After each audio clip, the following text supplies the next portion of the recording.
Air India Flight 101 had been flying non-stop for 15 hours and was now preparing to land at John F. Kennedy Airport in New York. The crew had been awake and alert for hours, but nothing could prepare them for the challenges they would soon face. As the aircraft approached its destination, the pilots received clearance to land on runway 4 right. The controller informed them that the runway visual range, RVR, was 3,000 feet, meaning the pilots could barely see the runway until they were a little over half a mile away. Despite the challenging conditions, they continued their descent, focused on making a safe landing. However, things quickly began to unravel. The pilots soon realized they were not in a safe position to land, citing an unstable approach. This term is used when the aircraft's approach is too steep, too fast, or misaligned with the runway, making it unsafe to continue the landing. Instead of pushing forward, the pilots decided to go around, requesting a second chance to align the aircraft. The tower granted them clearance to climb to 2,000 feet, giving them space to regain control and reassess the situation. This was just the beginning of a series of events that would challenge the crew's abilities and put the safety of all 370 passengers on board at risk. As the pilots circled back, the tower provided updated information. The RVR had improved to 3,500 feet. While this was a slight improvement, it was still not ideal for a safe landing. The pilots then asked for weather information for Stewart Field, an alternate airport. This request seemed unusual, as modern aircraft are typically equipped with onboard systems that can provide real-time weather data. The fact that the pilots were asking the controller for this information signaled a more serious problem. The onboard systems had failed, preventing them from obtaining the necessary weather data to proceed with the approach. This was a critical moment for the pilots. Without access to their onboard systems, they were unable to conduct the Instrument Landing System (ILS) approach. The ILS is a vital technology that provides precise, horizontal, and vertical guidance for pilots during landing, especially in low-visibility conditions. It allows planes to land safely, even when pilots cannot visually see the runway until the final moments of descent. However, without the localizer signal, part of the ILS system, the pilots were unable to align the aircraft properly, meaning they couldn't execute the approach. The situation was becoming increasingly dire. In a previous incident, similar technical failures had led to tragedy. The 1996 crash of Turkish Airlines Flight 152 at Brussels Airport serves as a sobering reminder of the consequences of losing ILS signals. In that case, the pilots were unable to complete the approach because of similar technical issues, resulting in a catastrophic crash. Thankfully, in this case, the pilots of Air India Flight 101 still had a chance to make it through, but time was running out. Back in the cockpit, the pilots continued to communicate with the tower, explaining that they needed more time to sort out the situation. The tower, still unsure of what was going on, directed the pilots to fly a new heading and maintain an altitude of 2,000 feet. The pilots, however, were not ready to attempt another approach yet. They needed time to troubleshoot and figure out the next steps. This misunderstanding highlighted the complexities of communication between pilots and air traffic controllers, especially when dealing with a malfunctioning aircraft. The pilots were now in a difficult position. They had already exhausted one approach, and their onboard systems were failing them. With limited fuel and a growing sense of urgency, they needed to make a decision quickly. The possibility of diverting to Stewart Field was considered, but that meant an entirely new set of challenges. Fuel was running low, and a diversion would require navigating through additional air traffic and weather complications. Despite the mounting pressure, the pilots maintained a level of calm, focused on ensuring the safety of their passengers. As they continued to circle, waiting for confirmation from the tower, every second felt critical. Would they be able to land safely, or would they be forced to divert, risking the lives of everyone on board? This situation serves as a stark reminder of the unpredictability of aviation. Even with advanced technology, things can go wrong at any moment, and it's up to the crew to manage the crisis, making decisions that could mean the difference between life and death. The pilots of Air India Flight 101 faced an extraordinary challenge that day, but their training, skill, and determination ultimately guided them toward a solution. Their story is a testament to the importance of preparedness and the need for clear communication in times of crisis. As the aircraft continues to circle, the pilots face a mounting series of challenges. In a tense radio exchange, the captain of Air India Flight 101 asks, "Do we have any sector visibility where we can come from the other side and not use the ILS, but continue and come back to land in New York?" The question itself reveals the critical nature of the situation. The pilots are no longer asking about the weather. They are trying to figure out a way to land without the usual tools and systems they rely on. When the flight took off 15 hours earlier from Delhi, the weather in New York appeared favorable for landing. However, they filed for an alternate airport plan just in case they couldn't land at JFK. This is a common procedure, ensuring that pilots have a backup plan if the primary airport is not suitable for landing.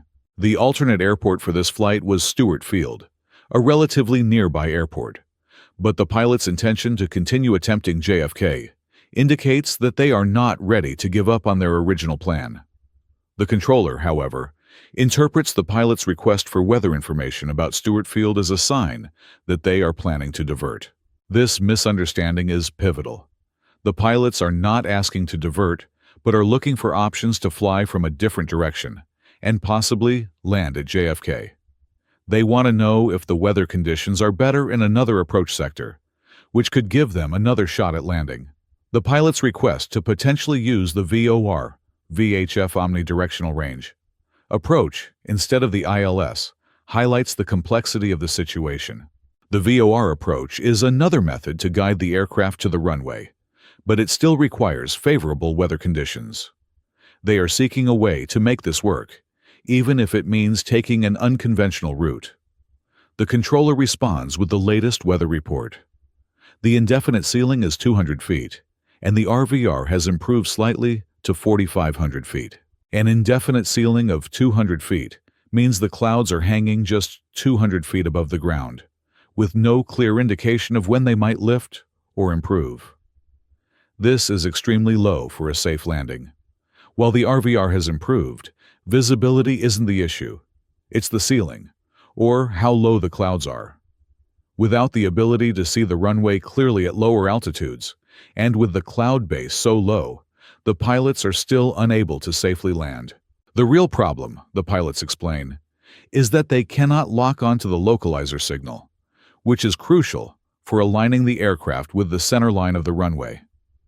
The localizer, part of the ILS system, sends out a signal that guides the aircraft both horizontally and vertically as it descends. Without it, the plane risks being misaligned with the runway, and at just 200 feet, any small deviation could be catastrophic, potentially leading to a collision with nearby towers or buildings. The importance of this alignment cannot be overstated.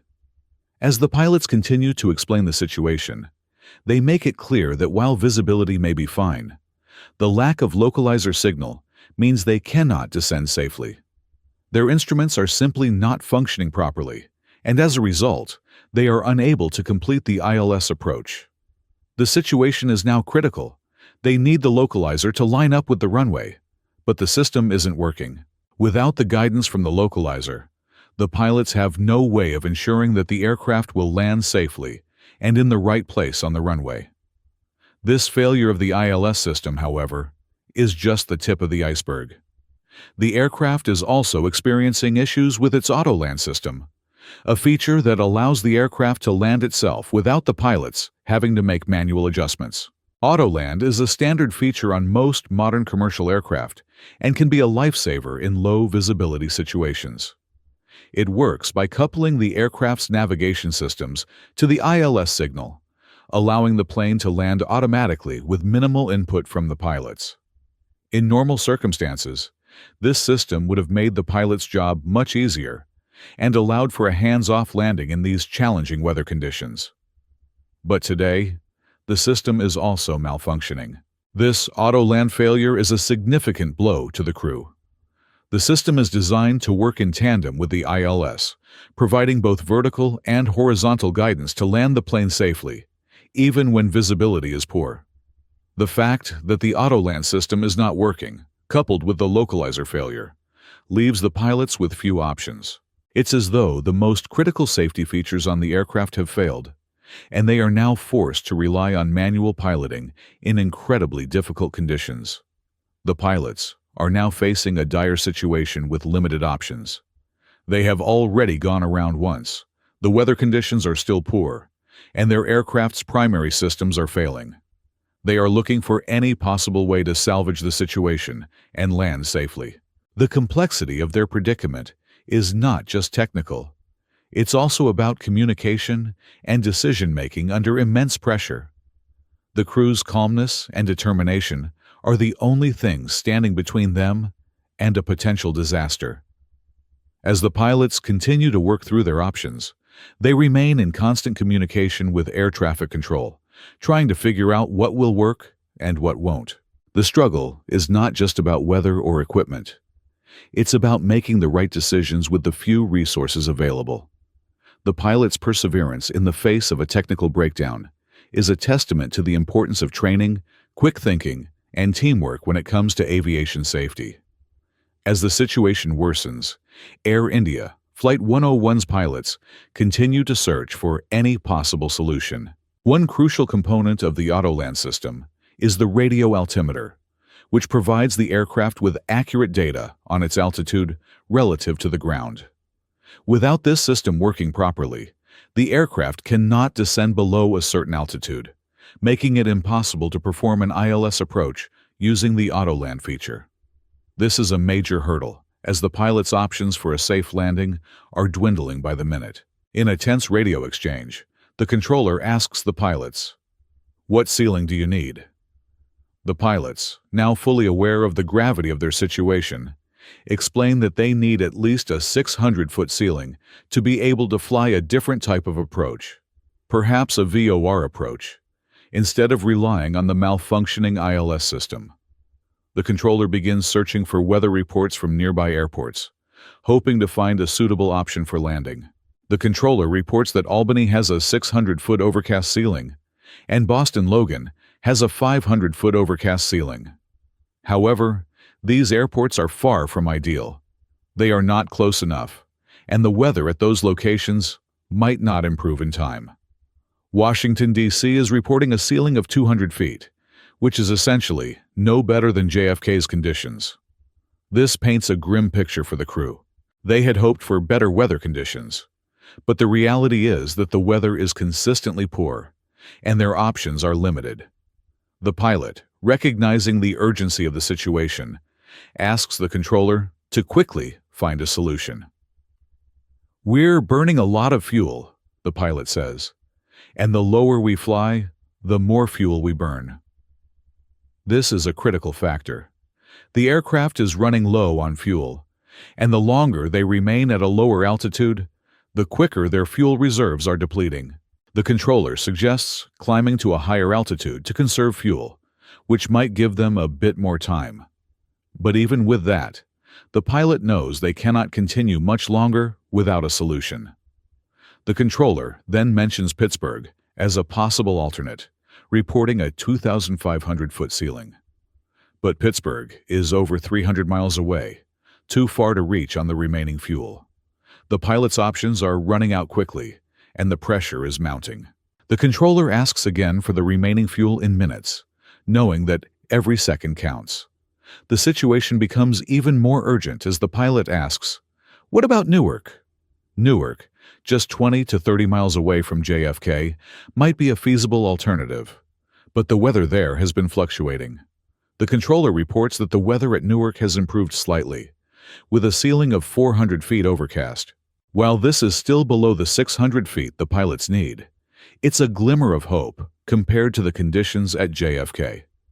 The pilot, still focused on finding a solution, asks the controller to double-check the weather at Newark, hoping that it might be the key to their landing.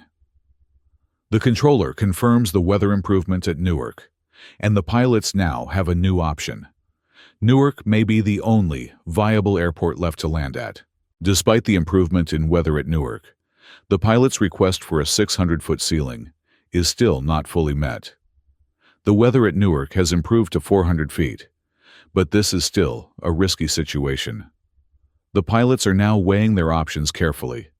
Can they make it to Newark with enough fuel? Will the weather hold long enough for a safe landing? The controller, understanding the urgency, asks the pilots for their fuel status once again. How much fuel do you have left? This time, the pilots still haven't provided an answer, but they know that their window for decision-making is closing fast. Fuel is critical, and if they don't make a move soon, they might not have enough to reach Newark, or even to circle for another attempt at landing. As the pilots continue to discuss their options, they are faced with a harsh reality. If they cannot land soon, they may run out of fuel and face a catastrophic situation.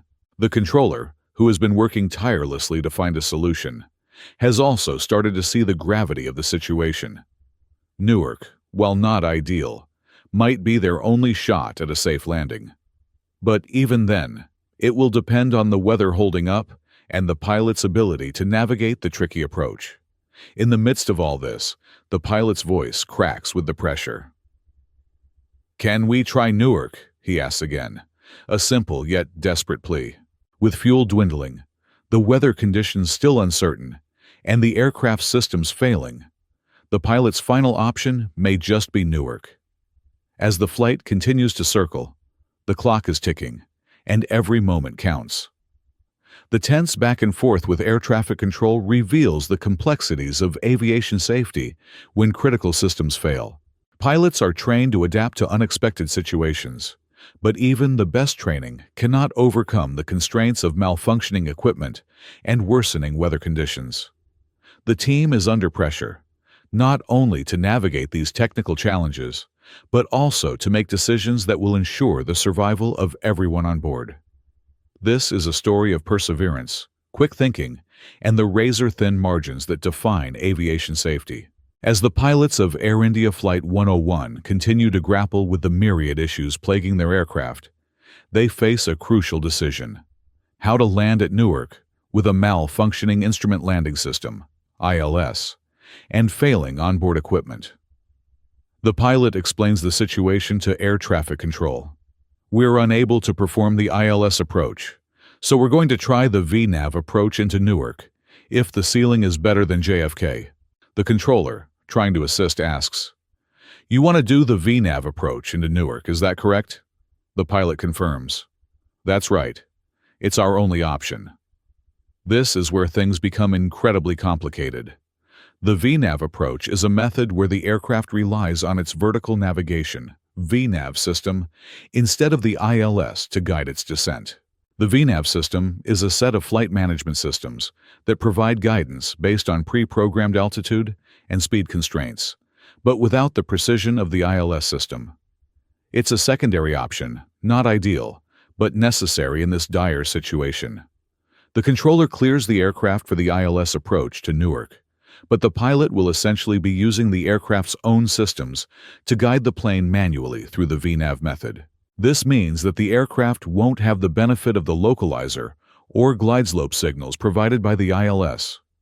Instead, the pilot must rely on the aircraft's navigation systems to make sure the plane stays on the correct descent path, hoping that the weather will cooperate enough for them to visually identify the runway at the last minute. At this point, the situation has become incredibly tense. The controller asks for the number of people on board and the remaining fuel. "We have a total of 370 passengers and 7,200 kilograms of fuel left," the pilot responds. This is dangerously low fuel for a long-haul flight like this. Airliners like the Boeing 777, which Air India Flight 101 is operating, typically need much more fuel for safe operations, especially under such stressful conditions. The fuel reserves are running low, and the margin for error is razor-thin. The controller then provides the latest weather at Newark. Ceiling 400 feet, overcast with a temperature of 17 degrees.